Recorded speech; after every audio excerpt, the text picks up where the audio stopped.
Welcome to Trailblazing Out of Corporate Life, episode 53. Hi, everybody. Today I have a really good episode. So have you guys ever heard of mindfulness and meditation? Okay, before you turn the dial, there's no more dial, this is not radio. Before you press show me the next episode, I need you to hear me out. So I have a friend, his name is Jeremy Lipkowitz, and he decided to come on my audience, to come on Facebook Live with me in my group. By the way, if you're not a member of the group, go to inacoveney.com/Facebook. Remember to spell Coveney right, it ends in EY. So Jeremy came on my group and we chatted about mindfulness and meditation. And it's not what you think. It's not what you think. Has nothing to do with crystals and woo-woo and oils. It's all about learning how to overcome fears, how to overcome all that negative self-talk. And you guys, this is something that we all need, especially for us who are really striving to move forward in our businesses. We don't want to be bogged down by insecurities, by whatever else is going on. Because like I always say, if you are not putting out an offer, you can't blame people for not liking it, right? So we're never going to make it to the point where we actually have a successful business unless we actually make it through all these blocks that we have in the beginning up until the moment that we have an offer to make someone and we overcome that fear of putting ourselves out there. And in order to do that, we need to have a level of self-awareness. And Jeremy talked about this beautifully. I talked to him for over an hour. I couldn't get enough of it. I could have talked to him for another hour. And I wanted to apologize, guys, because our connection was a little bit spotty. There were some places in this podcast where he sounds a little bit broken up, and I decided to leave them in because I figured, okay, your brain will fill in the gaps. There are some phrases that are still understandable even though they're a little bit broken up, but they're still important, so I left them in. I apologize for that. We strive for doing our best here at the podcast, but sometimes we just gotta deal with what we're given, and I didn't want to shortchange you on important information. So that's how it turns out. If you would like to see the video version of this podcast, just go to inacoveney.com/53. You can do that with this and any of my podcast episodes. inacoveney.com/ and the episode number in this case is 53. All right, guys. I had a really busy domestic weekend and I'm so tired. It is a Monday night, and at this point I'm really looking forward to going downstairs, watching some Lucifer. Have you guys seen that show? Netflix is not paying me for this. Oh my god, I love that show. I'm gonna go downstairs, take a shower, put on my pajamas, and go watch Lucifer while you guys go on and listen to this awesome episode with Jeremy Lipkowitz. To find all the information about where to find him, just check out the show notes. All right, more after this. If you're a corporate trailblazer with a secret life as an entrepreneur, welcome home. I'm your host, Ina Coveney, and the podcast begins now. Hi everybody, good evening everybody. Today I have a very special guest, and I wanted to tell you before I bring him on a little bit of how I know him. So Jeremy and I were part of the same group program last fall, in which I got to know him a little bit better. And for you guys who don't know him, I am going to put the bio in the description of this podcast and in the description of this live, so you guys can become familiar with him a little bit. He also has a little gift for you guys. I'm gonna wait until the end to reveal it, but the way that I met Jeremy, was through this group program. We both have the same mentor, and we both rolled into the same mastermind. And what I found so fascinating about Jeremy's story is all the twists and turns that his life has taken. So right now, he is a mindfulness and meditation coach. And he's going to tell you all about that because I really care about how he started that business. Like, that's what I want to know, right? So in terms of his life, he started out as a PhD student, and I want him to go through the entire story, but like the highlights, the things that really stuck in my mind about his story were that once he became aware of mindfulness, he became a Buddhist monk, right? He has lived in, Thailand is where I've known him for the most time that we've known each other. He has lived in Thailand. I love that he now has started a new group program to show people who may have a porn addiction, what the signs are and how to defeat that type of addiction. So I love that kind of work. And I told Jeremy, so Jeremy, most of my audience is women, so probably the porn addiction is probably not going to be the best topic to talk about. He has all other things that we can discuss. But I really wanted to mention that because to me it's so important. Right? To me, it's so important that people are aware of porn addiction. It is an actual thing. It does destroy relationships. It does destroy families. So I may ask him about that anyway, because I really care about that topic. But why don't we just bring him on, and I want to start diving into his story. Hi, Jeremy. How are you? Good. Where are you right now? Right now I'm in Chile, actually. What are you doing there? Yeah, I'm visiting my older sister. And actually going after this, I'm going up to Peru and going on some personal retreats for myself. I love it that you're in Chile. I'm about to go there in November because my sister and the rest of my family also live there. So yay, Chile. So Jeremy, I can't give justice to your story. And I want to start like first of all, introduce yourself a little bit to us. What is it that you do? What is it that your business is about? And then we're going to go back to the beginning because I really want to dive into like how you got here and what has made you the globetrotter that you are. So why don't you introduce yourself to us a little bit? What is it that you do? Yeah, so my name's Jeremy Lipkowitz, and I'm a meditation teacher and mindfulness coach, and I also teach people about emotional intelligence, and particularly all of this in the secular, kind of pragmatic, scientific side of spirituality. So, as you mentioned, my background is in science, and so the way I introduce meditation and mindfulness and all of this stuff is very down to earth. It's very on the non-woo-woo side of things. Um, Yeah. and I also kind of help people. You talked about some of the work I do with guys who struggle with porn addiction. And then in general, I just help people kind of find more authentic self-confidence, feel more ease, less stress and anxiety. Because we're all, especially all of us entrepreneurs, very busy, very stressed, very anxious, and very much in our head. And so learning how to soothe ourselves, how to feel, worthy and confident and okay, even if things aren't going the way we want. Yeah. And understanding that that's a skill, and it's not something that, you just get when you've done enough work. It's not something you were born with or not born with. It's something you can cultivate. It's a muscle. And so I help people grow the muscle of feeling more at ease, feeling more self-compassion, all of these. I mean, there's a whole world of things. So I could go on for days about all the different emotional and mental qualities and skills that you can cultivate.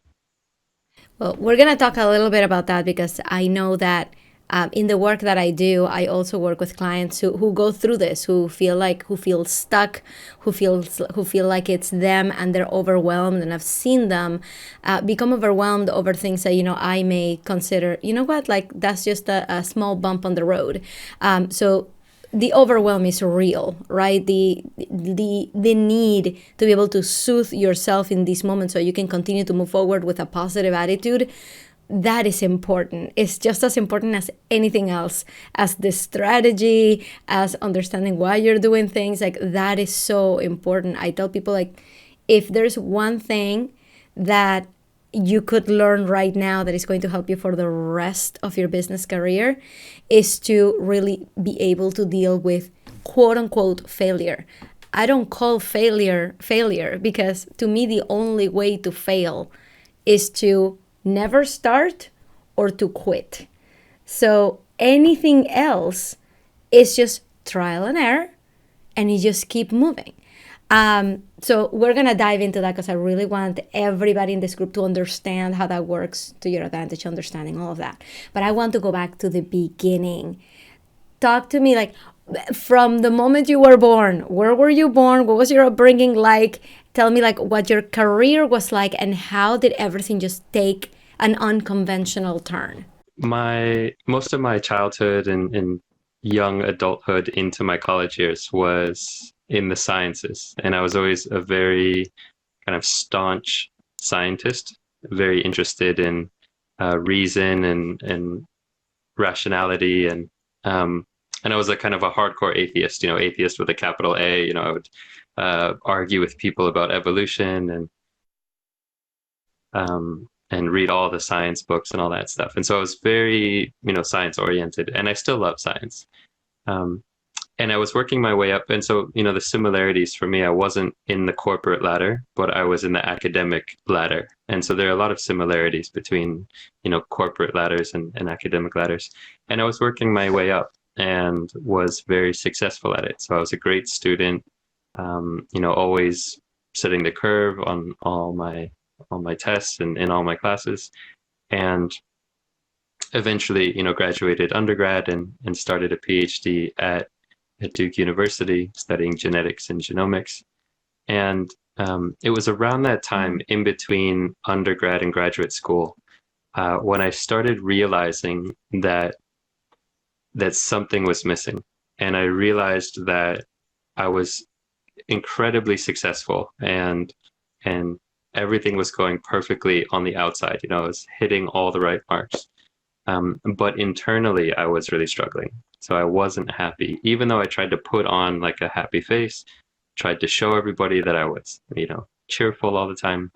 But I knew that something was missing inside. And it was because, I would always get whatever I set out to do. I would say, okay, I'm going to ace this test or ace this class or become the president of this sports club or that sports club. Ended up becoming a personal trainer. So externally, everything was perfect. And I would achieve these things and it would feel good for a moment. But then the next moment would come and I would think, okay, what's next? That's not good enough. And so I was building and cultivating this real sense of needing external validation, like needing somebody else to give me an A+ or to tell me I was good looking or tell me I was doing a good job. And I was feeding this kind of monster inside that was living of and external success. And I had no confidence, no like inner authentic self-confidence.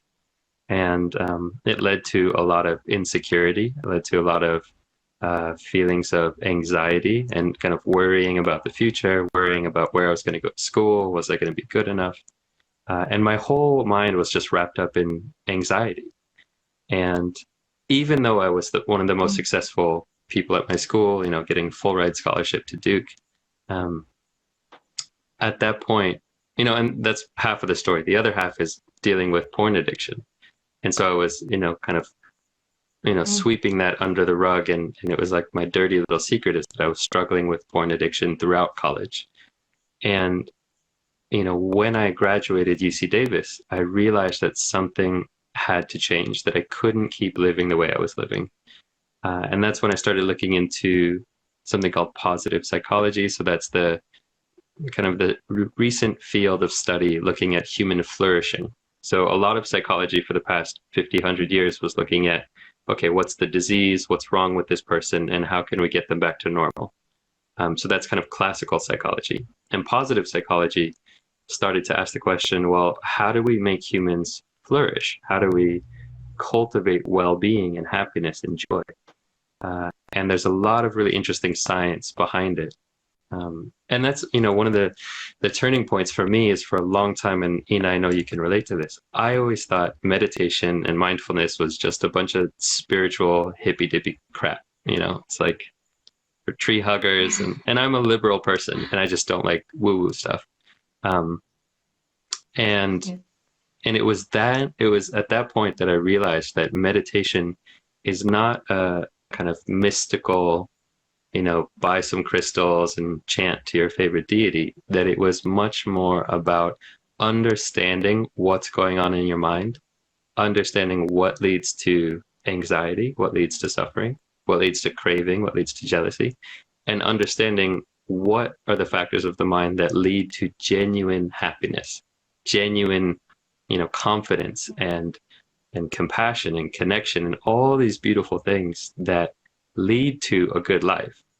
But we never learn about them in school, particularly for us kind of more science-based people who are engineers or scientists or mathematicians. We just don't learn about things like, happiness or contentment or gratitude. So, Right. What would you say was your gateway into this world, right? You felt like something was missing and you were grappling with your own addictions and your own issues. So what was the spark of like, hey, look over here, there may be an answer. What was it? I'm tempted to say there's two possibilities. One was like a small gateway that opened, and that led to a much bigger gateway that like blew everything open. So the small gateway was, when I had this realization that something was wrong and I needed to fix it. Like I realized, oh my God, I'm depressed, I'm anxious, I'm not happy, and I admitted that to myself, which was really painful.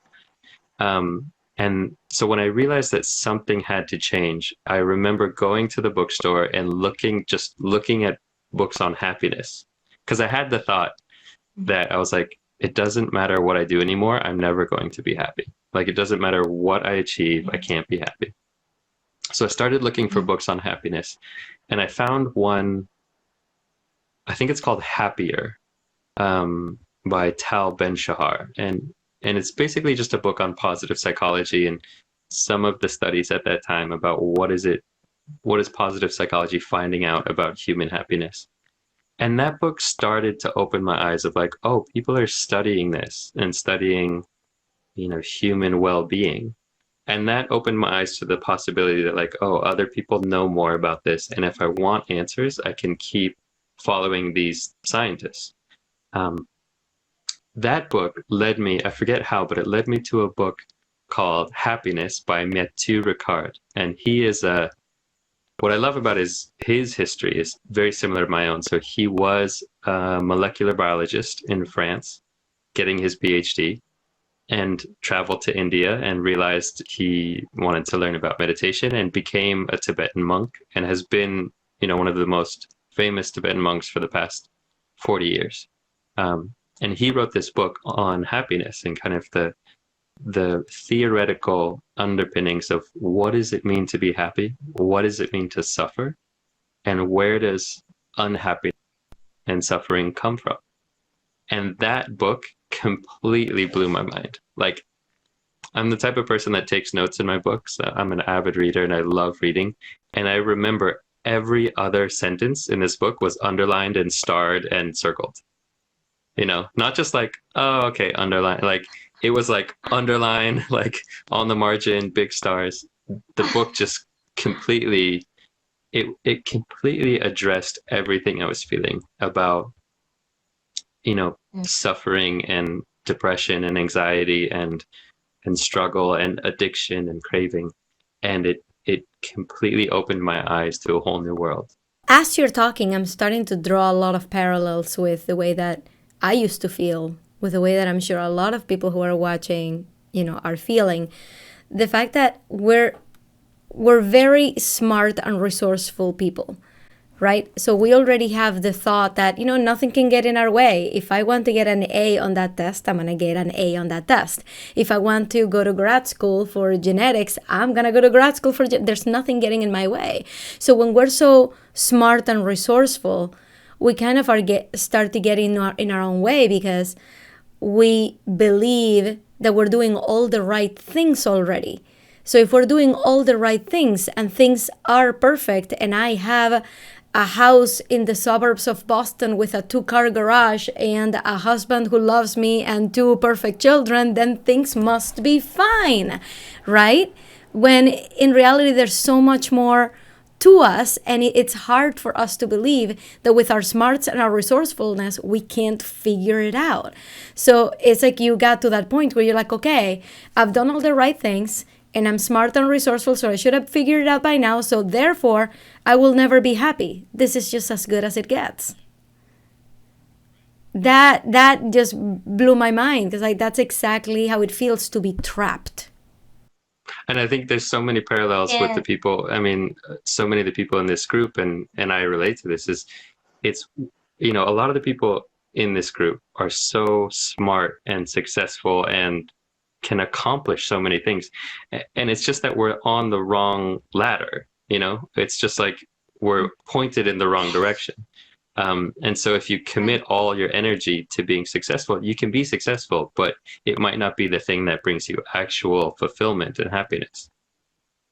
I remember being like deep into spreadsheets when I was at work and kind of like having this self-awareness moment and waking up right there and saying to myself, if I spend all of this energy and all of these smarts that I was pouring into it, right? All this expertise into exactly what I want, like what kind of life would I be creating instead?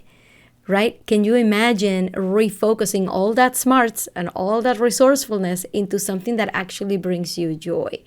And that's why I come and I preach about starting side businesses, because that's what it was for me, right? It was feeling freedom and control of my life and not being beholden to an employer. And this year, I'm going to get to travel to multiple countries and be able to go away for a week and a half at a time.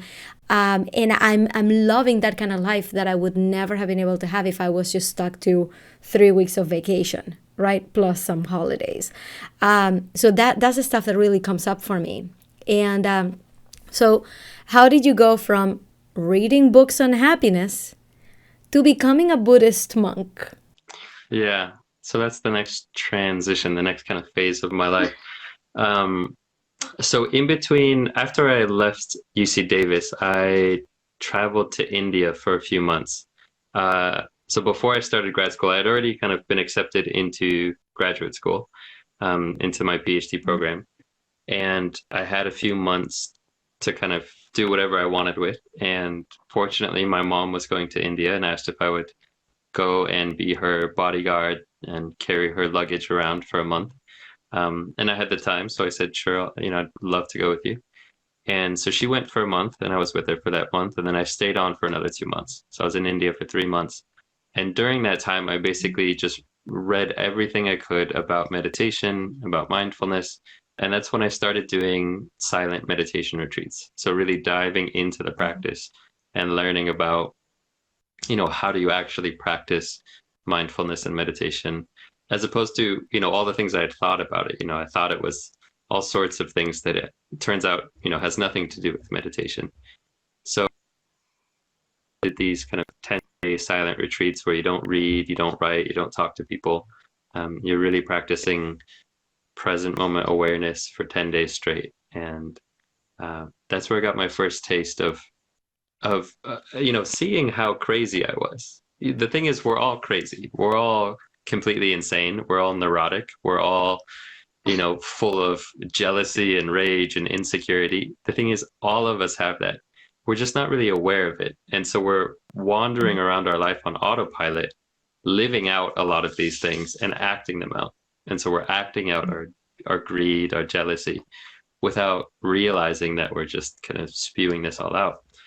So on a retreat, you get to see that, and you get to start to work with it on the level of the mind, because a lot of us, what we're trying to do is work with things on the level of our life. We're trying to change the external environment to make ourselves feel better, and not realizing that we can go, a layer deeper and start to work with things on the level of the mind, which, when you look at it correctly, our whole world is translated through the lens of our mind.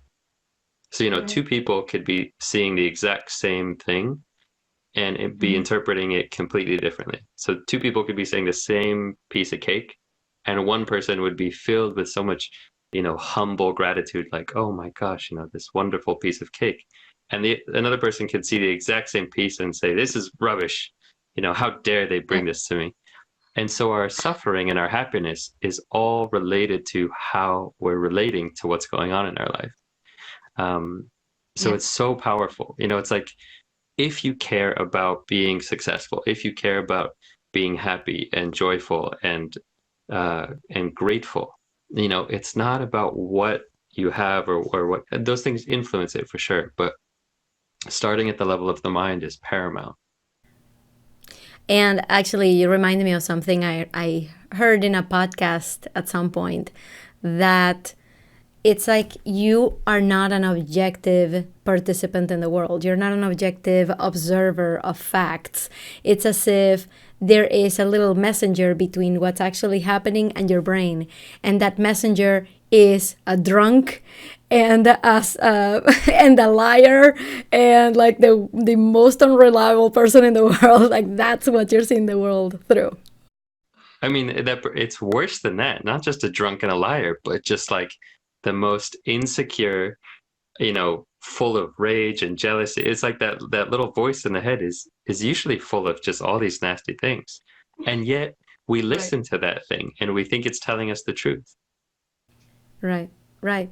So, okay, so in your time in India, how did the monk stuff happen? Yeah, I love it because that's just like, I don't even know what that is. What is that monk stuff? So that was actually years later. So for, I don't know, 5 or 6 or 7 years, I actually just practiced as a layperson. So I would go on these silent retreats once or twice a year. I would practice every day at home. I was teaching it at Duke. And then at some point I decided to leave academia. And when I did that, when I left my PhD program is when I decided to, I mean, some other things happened in between. But basically when I left academia, I decided to pursue this meditation thing full time and realized that I wanted to experience what it's like to live as a monk. So in Burma, in the Burmese tradition, you can actually ordain for a short amount of time. It's not like you ordain and you have to be a monk for the rest of your life. So I went to Burma and spent about a month. I did a month-long silent retreat and ordained while I was on retreat. And so lived very simply, gave up my possessions and took on the robes, was given a begging bowl, and it was an interesting time. I know that it's not my path to be a monk. I care too much about, there are too many reasons why Buddhism and being a monk is still kind of stuck in the past in certain ways. And I'm very much a secular Buddhist and very focused on psychology and gender equality, environmental issues. So I know I don't want to be a monk in my life yet. Maybe when I'm 80. Yeah. So can I ask you a couple of things that I'm really curious about? One is gonna be super frivolous, but I am very curious, and the other one is a little more substantive. So let's get the easy one first. What was the food like? As a monk? Yes. Not bad. Well, so I'll tell you. So I also spent time. So I ordained as a monk in Burma, but I also spent a lot of time practicing as a kind of. There are things kind of in between a full monk and just a normal lay person. And so I spent a lot of time practicing as that kind of in between in certain monasteries in Thailand. And the food at those monasteries was phenomenal. I mean, it was amazing, amazing Thai food. The downside is you only eat once a day. So, like you don't snack in between. You basically, you have your meal at 10 a.m. and you get your big begging bowl and you fill it up with food. And so you eat a lot, but it was delicious. The food in Burma, in Myanmar, was like, okay. For me, it's not spicy enough. Like anything compared to Thai food, it's just not that good. Okay. I wanted to get that out of the way because that was my burning question. It's like, what is the food like when you go on a silent retreat in these places? So, and then I really want to understand what the experience was of being in a silent retreat. You just said something that was key that I didn't realize. You're not allowed to write either. So it's not just like no talking or not communicating. You're not allowed to journal either. I'm like, you said that and my eyes went like this, like, yeah. What? It's so funny. A lot of people, when they hear about a silent retreat, they're like, oh, that sounds so great. I'll just have some time for myself. I'll journal. I'll reflect. I'll have some me time. It'll be a nice, relaxing experience. And the retreats silent retreats are the hardest things I've ever done, because you're not reading, writing, talking, making eye contact. You're really in your own space, and you're doing nothing. Um, and you're just doing sitting meditation and walking meditation all day, every day. And then in the in-between times, you're supposed to be mindful. So mindful eating and mindful sipping and mindful brushing teeth. So they're extremely intense, very emotional, like all of your insecurities, your fears, your self-doubts, your angers and jealousies and lusts and cravings, all of those things come up. Like every 3 minutes, you'll have like a emotional attack. So the way that I view them,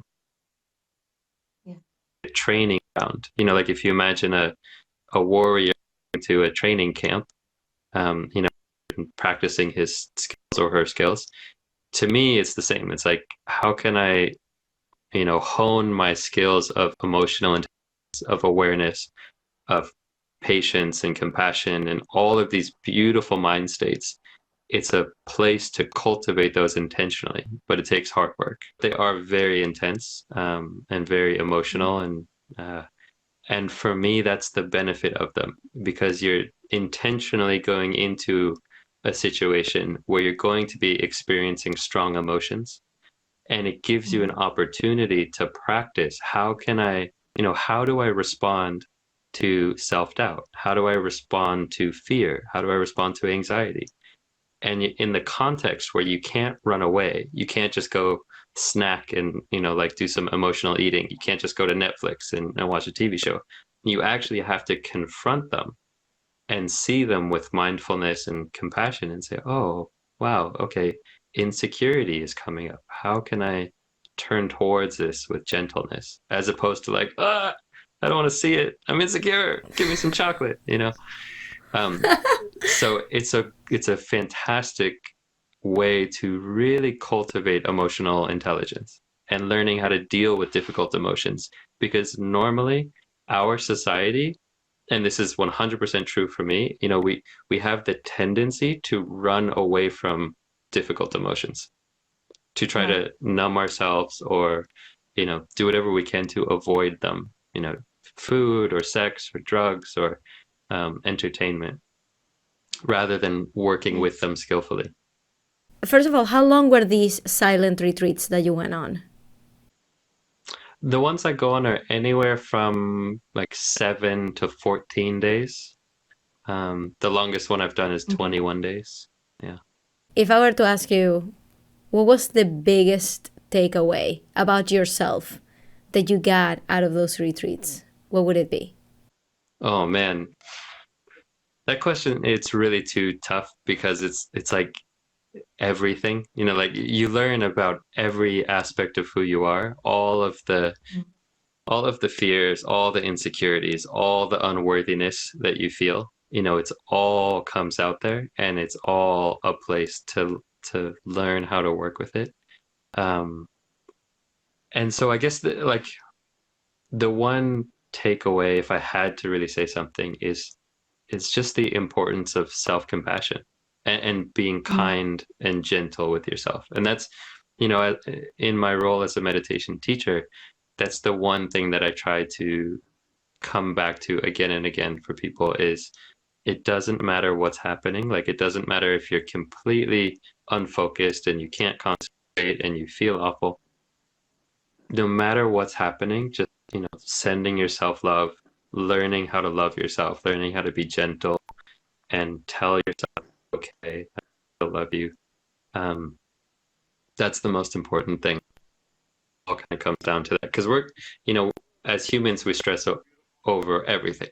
We're gonna always do that for all of our life. But the skill that you can learn is how to notice when you're judging yourself, notice when you're treating yourself harshly, and instead be like, oh, it's okay.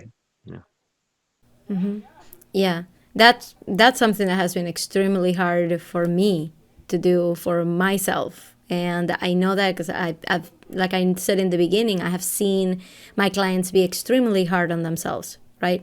There are things that I am able to let go of very easily, while other people, will hang on to them, and vice versa.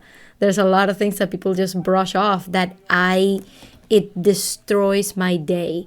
It destroys my week, the fact that this one little thing happened. So self-compassion is something I can definitely learn a lot more about.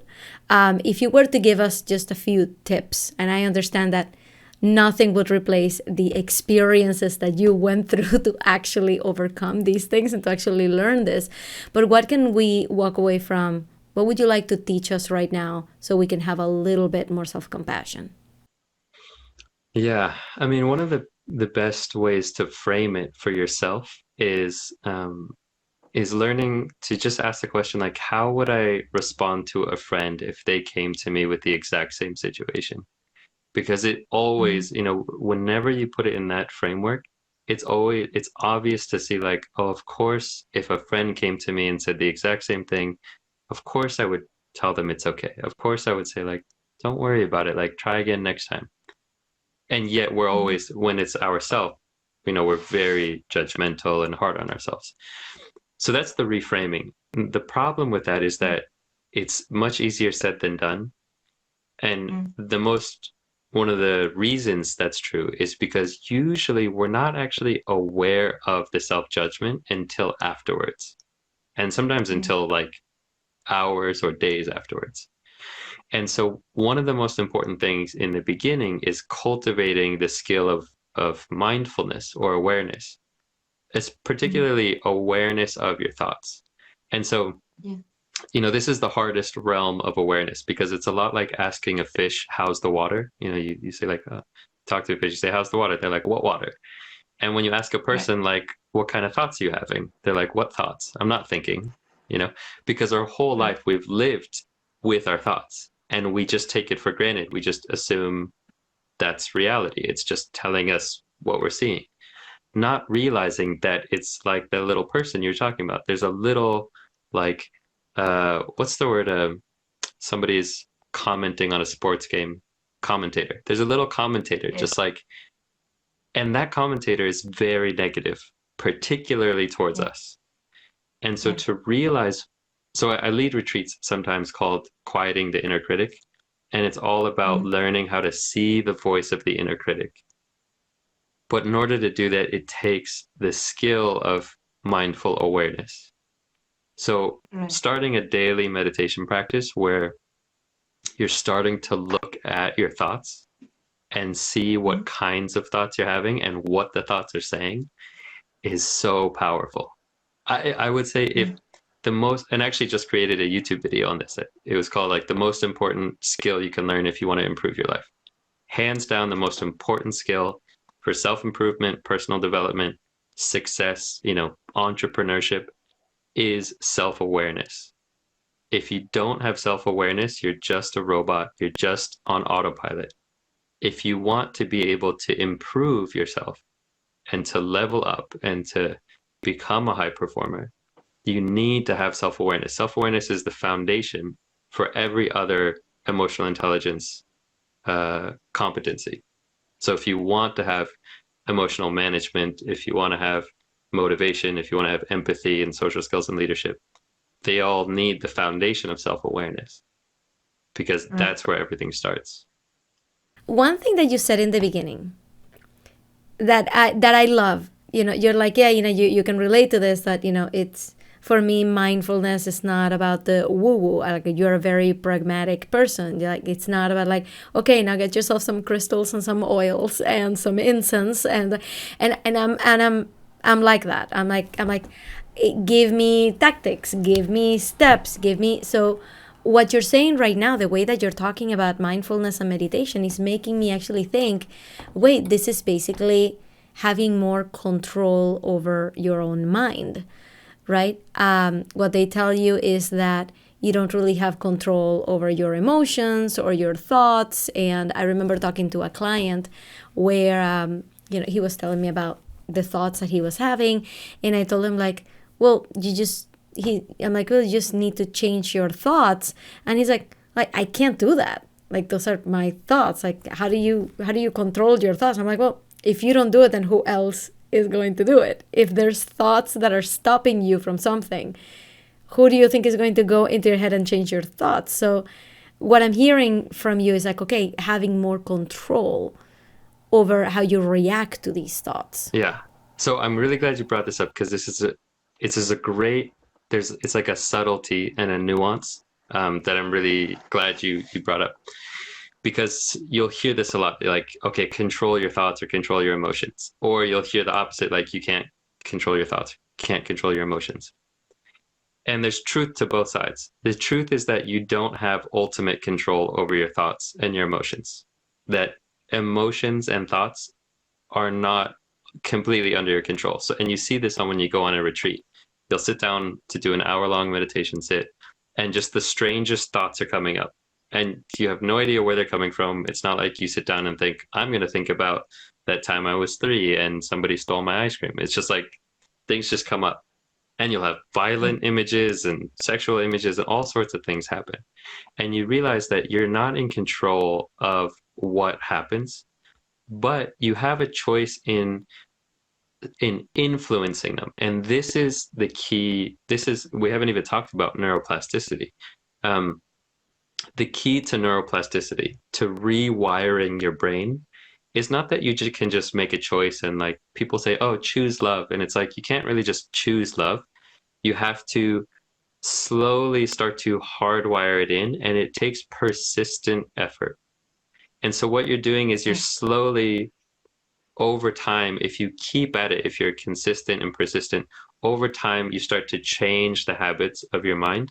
You might still have thoughts that bubble up from time to time, but you're slowly changing it. So there's this great quote from the Buddha, actually, from 2,600 years ago. He said, what you frequently think and ponder upon becomes the inclination of the mind. And so, this, when I heard that quote, it just like blew my mind. Basically, it's saying, if you're constantly thinking about how everyone is mistreating you, if you're thinking that thought every 5 seconds, day in and day out, your mind is going to be inclined in that direction, so that it's very likely to have the thought, people are mistreating me. If you're constantly thinking thoughts of anger, I don't like him, I don't like her, you're going to incline your mind in that direction, so that you're constantly thinking thoughts of anger. It's a lot like if you walk down a meadow in a forest, and the first time you walk down, you kind of like make a path in the meadow. And if you keep walking down the same path for years and years, eventually you make a strong path where it's like a clearing, So we're creating grooves in the mind. In order to change the habits of your mind, it's not like you just one day walk a different path and it's that way forever. You have to again and again walk down the pathway that you want to be created anew. So if you want more contentment, or let's say, happiness, you have to incline your mind in that direction and walk down it again and again and again. And then eventually your mind starts to hardwire in those neural pathways. And this is neuroplasticity. So there's another saying, neurons that fire together wire together. So the more you use certain neural pathways, the stronger those pathways become. So this is what it's all about. I mean, I love that I'm having this conversation with you, because we've been in the same mastermind for several months, and you've always said, like, you guys, like, it doesn't have to be like this woo-woo practice. It's actually useful for your life. And I'm like, don't say the word meditation to me, because I'll glaze, and like it's just over my head. It's just like whatever. But what you're describing is making me think, like, holy crap, maybe that's what I need. Like, me going through like 20 years of therapy and trying to figure out like my thoughts and my feelings and how to move forward from them. And I'm like, what if there was a practice in which I could rewire my brain to think about things differently? And that's what you're talking about. Yeah, this is the thing. When I learned about this, I had one of these moments where it's like I was so opposed to meditation. But then when when you understand the way the mind works, and you start to just think about things logically, it's like you can't avoid it. It's just like the most logical thing. Like if you want happiness, you have to wire those pathways in your mind, because that's what it is. It's a pathway. And right now, most of us very achievement-oriented people are hardwired towards self-criticism and perfectionism and insecurity and, seeking approval from other people. So we're just hardwired that way. And if you you just can't argue with it. It's like, this is just how neuroscience works. This is how mental dynamics work.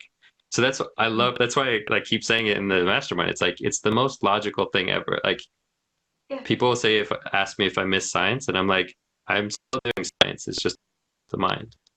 I have a million more questions for you, but I think people should just check you out. And at the end, you have a little gift for this audience, and I'm going to let you talk about that. But before that, I want to talk a little bit about how you decided to turn this into a business, right? You totally could have just continued down your path of the biology path, the genomics path that you were on, and continue to do mindful meditation. This could have been a side thing for you. It's just for your own benefit. Where did the idea of starting a business came from? And then one thing that I'm super interested in, why online, right? Why not? Not everybody starts an online business with their business, right? People will go to the grocery store and just put up a flyer saying, hey, come and I'll teach you meditation. So I'm really curious to what makes someone start a business and do it online. What was your thought process? Yeah. So there's two parts to that. And the first is how I made the jump to teaching meditation for a living, doing it professionally. And then what came later is realizing that doing it online was the best decision ever. So to answer the first question kind of quickly, while I was a graduate student, while I was getting my PhD, I was teaching meditation to other graduate students and undergrads just for free and for fun. Like, it helped keep me consistent. So I led meditations and taught people about meditation. And I did that for about 4 years because I was in the program about 4.5 years before I left. And what I realized is that I was, don't want to toot my horn much, but I was good at it. People kept telling me how they finally understood meditation when I was teaching them, and that they really enjoyed my guided meditations and the way I explained things and all these things. So I realized I was good at it, and I really enjoyed it, and I found it incredibly fulfilling. So at some point, I realized that I cared more about teaching people about happiness and mental health and well-being than I did about the research I was doing. I was doing research in plant genetics and genomics. And I still cared about science, but I just realized if we don't teach people about how to understand the sources of greed and anger and suffering and addiction, then it doesn't matter how much science we do. We can't save the world with science if we don't teach people about how to heal their own hearts, how to love, how to let go of greed and hatred. It was more meaningful that, it was more important for me to teach people about mental health than it was to become a scientist, which there's a whole nother podcast I could do about the pitfalls of academia for your mental health, which is probably similar to corporate life, like the awfulness of corporate life and academia for, your livelihood and well-being. So why online? Yeah, so then I was teaching for a while professionally. So I moved to Bangkok and started teaching meditation at a school there. And at some point, this was a very pivotal moment. I still remember a friend of mine, we were going rock climbing, and he started telling me about this guy, Ramit Sethi. And I was like, yeah, whatever. I don't know who this is. And he's like, no, you got to check this guy out. Like, it's all about, you can build your own business online. You can do it from anywhere. And I was like, yeah, this is a bunch of horse crap. And he's like, yeah, no, just check it out. I'll send you the course or whatever.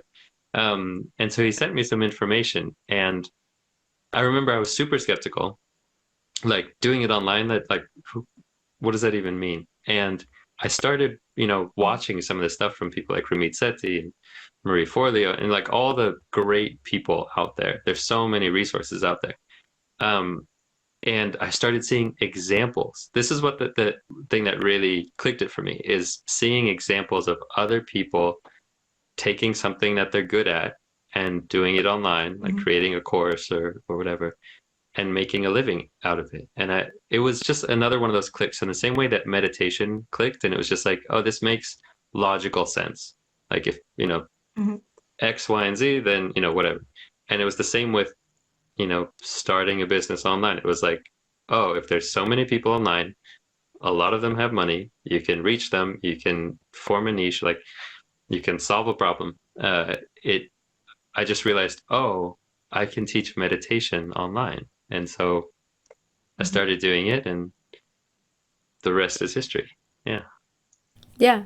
So because I said in the beginning of this podcast that I was going to ask you about it, we never really got to talking about how you decided to create a program to battle porn addiction.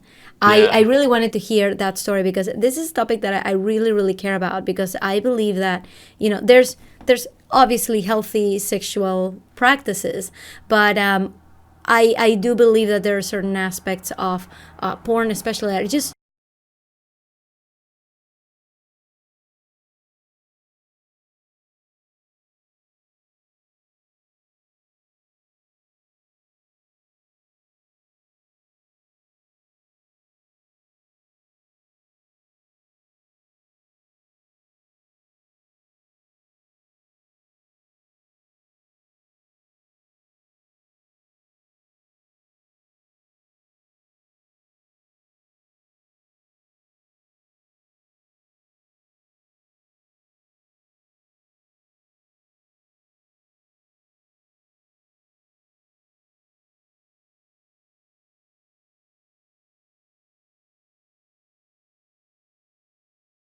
My own past, I had started watching porn at a time when a lot of, so I work with a lot of guys who have porn addiction.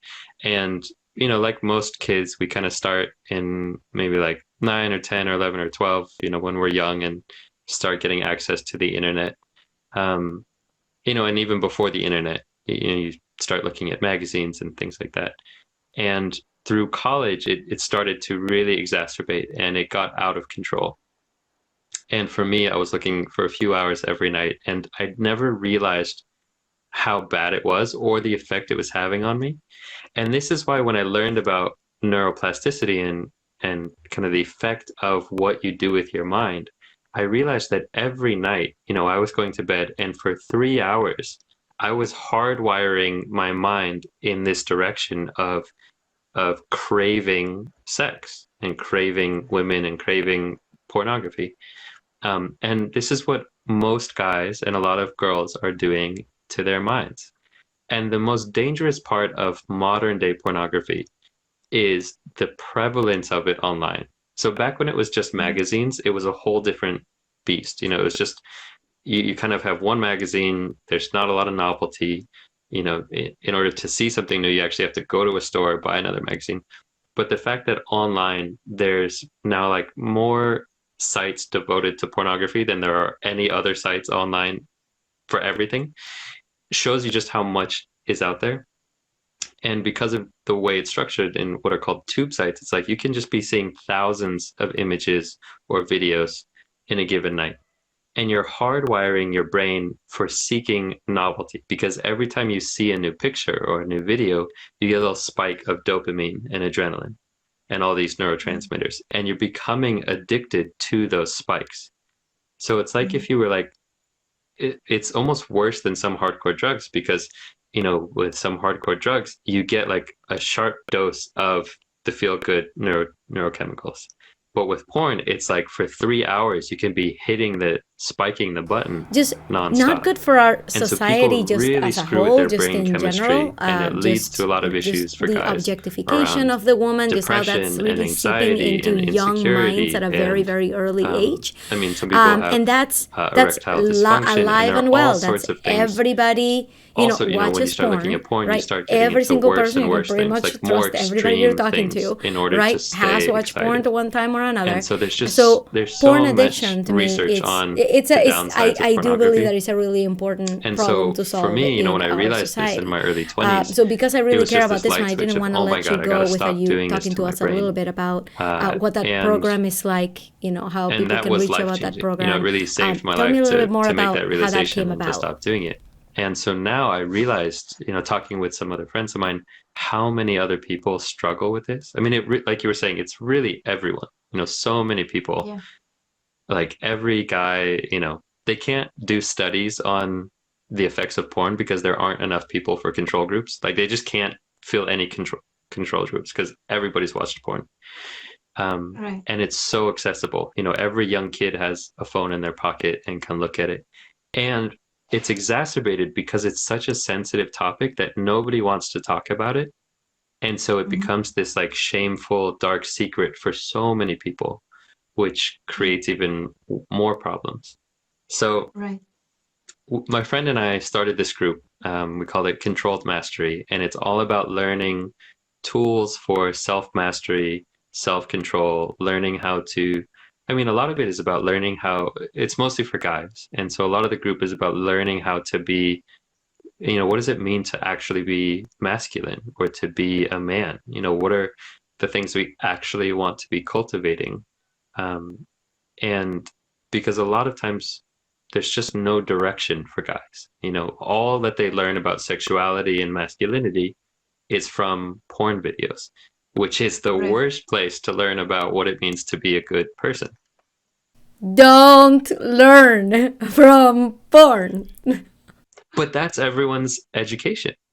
I mean, that's where, kids are looking at porn, starting at 8 years old. And for the next 10 years, before they have a single sexual encounter, they might have 10 years of learning everything they know about sexuality from hardcore pornography, which is frightening. It's frightening to see that they're going to be bringing that into their relationship with young girls or with young boys. And then, that screws up with the opposite sex, with women. And I'm talking mostly about heterosexual couples, but the dynamics are the same, whether you're homosexual or heterosexual.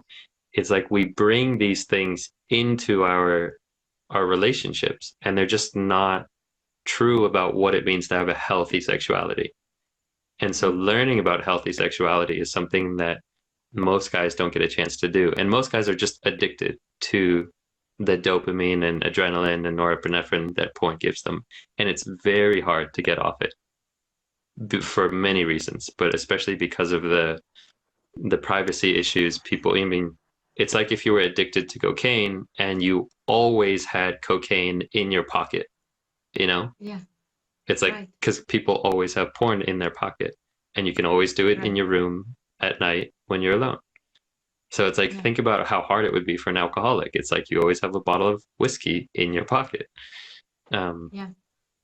So there's for me, it's my friend and I, Ermo, he and I started this group, Controlled Mastery, and we feel so fulfilled by the work. We've helped so many guys start to get, a handle on their porn addiction issues, and the transformations you see are just amazing. You see guys talking about more energy and more confidence and more creativity, and it's just mind-blowing. Yeah. And I want to thank you on behalf of humanity for embarking in that kind of work. Because I do think it's very, very important. I didn't want to let you go without talking about it, because I think it's so important. So thank you for having had the courage, right, to put yourself out there to do this. Because like you said, it's a topic nobody wants to talk about, like when you post about these things, how does your family react? Oh, totally. My sister and my mom hate it. They're like, Jeremy, stop doing that. So it's such tough. Important work. Yeah, it's such important work. So thank you for doing it. And so why don't you tell us where to find you? Okay, where can we go follow you? Where can we go join you? And what little gift did you have for everybody who's watching? So even though I'm a meditation teacher, I haven't let go of my kind of like high achiever mindset. And so I'm still everywhere. I'm on all the social media platforms, Instagram, Facebook, YouTube. So you can just search my name, Jeremy Lipkowitz, and you'll find me on all the platforms. If you're interested in the porn work, search Controlled Mastery. We have a group called Authentic Self Mastery. And that's more on like the porn stuff. If you're just interested in meditation, check out my page, Untangling the Mind, or my website, jeremylipkowitz.com. And I have a gift for your listeners. So I have a course online. It's a 14-day guided meditation course. So each day there's a new guided meditation, which explains a new aspect of mindfulness and meditation, all in a very non-woo-woo, down-to-earth, scientific and pragmatic way. And I think it's one of the best ways to learn the basics of mindfulness meditation and to start a habit, because you have those 14 weeks. You can really go through it step by step every day. Some people repeat the course twice, and so you get a full month. And for all your listeners, there's a 50% off coupon. So the link will be in the show notes. Woo! I believe. So you can just check on that, and yeah. Awesome. I will add all of those links to the show notes, to the description of this live, so everybody can find you. Jeremy, it's been real. I could have talked to you for another hour. So thank you so much for making the time coming to talk to us about your journey. I think it's fascinating. I really hope a lot of people go and chat with you, because this is important stuff that we all need to be aware of in order to move forward. It's so important. So thank you so much, Jeremy. It was a total pleasure. Happy to come back anytime and talk more. Awesome. Thank you, Jeremy. I'll talk to you soon. All right. Bye, Ina. Bye. Thank you for listening to Trailblazing Out of Corporate Life. If you feel like you need a little bit more help, more information, I give free trainings and free challenges all the time. To stay in the loop, go to inacoveney.com/join. But you have to spell Coveney right. It ends in EY. All of the content for this podcast was created and edited by yours truly, Ina Coveney, and the music you heard is from Jared Lebel. All right, guys, have a wonderful rest of your week, and I will see you on the next episode. Bye.